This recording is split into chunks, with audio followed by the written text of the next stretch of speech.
Taimur lung, जो 2 करोड़ लोगों की मौत हत्या का कारण है। इतिहास बहुत से ऐसे वहशी और खूनी दरिंदों से भरा पड्डी दियाचा है जो नाम मात्र के शासक थे, असल में लुटेरे थे। उन्हीं में से एक था 14वीं शताब्दी का तैमूर लंग। इसका राज्य पश्चिमी एशिया से लेकर मध्य एशिया से भारत तक फैला हुआ था। भारत में मुगल साम्राज्य स्थापित करने वाला बाबर इसी का वंशज था।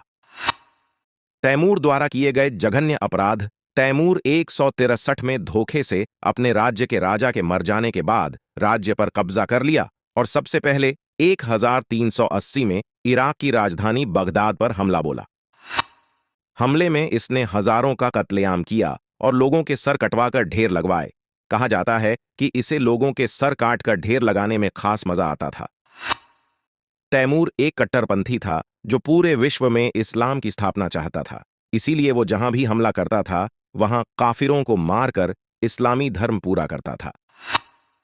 तैमूर की नजर जब भारत की दौलत पर पड़ी ढी तो वो ललचा गया और हाट पर आक्रमण करने के लिए सेनापतियों से राय मांगी। ज्यादातर मुकर गए। फिर उसने कहा, हिंदुस्तान काफिरों का देश है और उस पर हमला करके हम इस्लाम धर्म निभा रहे हैं। और इतना कहते ही पूरी सेना भारत पर हमले के लिए निकल पड़ी। तैमूर सिंधु नदी के रास्ते भारत में घुसा और सबसे पहले तुलुम्बा नगर में घुसकर वहां के सभी नागरिकों की हत्या कर महिलाओं को बंदी बना लिया और सभी मंदिर नष्ट कर दिए। इसके बाद वो कश्मीर के कटोर नामक राजपूती किले पर हमला कर सभी पुरुषों को मौत के घाट उतार दिया और स्त्रियों को बंदी बना लिया। उसने हत्या किए गए सभी पुरुषों के सर से मीनार बनवाई। उसने अपनी जीवनी में लिखा है, थोड़े ही समय दुर्ग के सारे काफिर पुरुष मौत के घाट उतार दिए गए। उनकी महिलाओं पर हमने कब्जा कर लिया और उनके द्वारा जमा किए हुए सभी रत्नों और अनाज को मेरी सेना ने लूट लिया। तैमूर ने जब जाटों के प्रदेश में प्रवेश किया तो आदेश दिया, जो भी दिख जाए उसका कत्ल कर दो। इसके बाद वो दिल्ली की तरफ बढ़ा और रास्ते में पड़ी बेचने वाले सभी नगरों को वो मिट्टी में मिलता गया और बंदी बनाता गया। दिल्ली के ऊपर हमला करने से पहले वो लोनी नगर में ठहरा। अब तक उसके पास बंदियों की संख्या 1 लाख हो चुकी थी। यहां उसने अपनी सेना को आदेश दिया कि मुसलमानों को छोड़कर बाकी सबका सर कलम कर दिया जाए।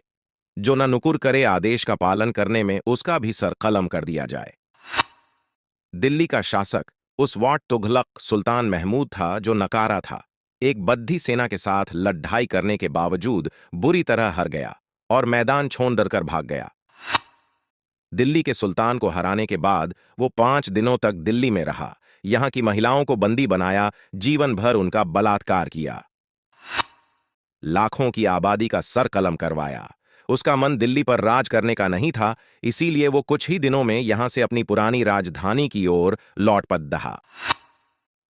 वापस जाते हुए उसने हरिद्वार, पंजाब, जम्मू और भी राज्यों में कत्लेआम किया। एक अनुमान के मुताबिक उसने अपने शासनकाल में 2 करोड़ हत्याएं करवाईं, जो कि उस वक्त की कुल आबादी का 5% था।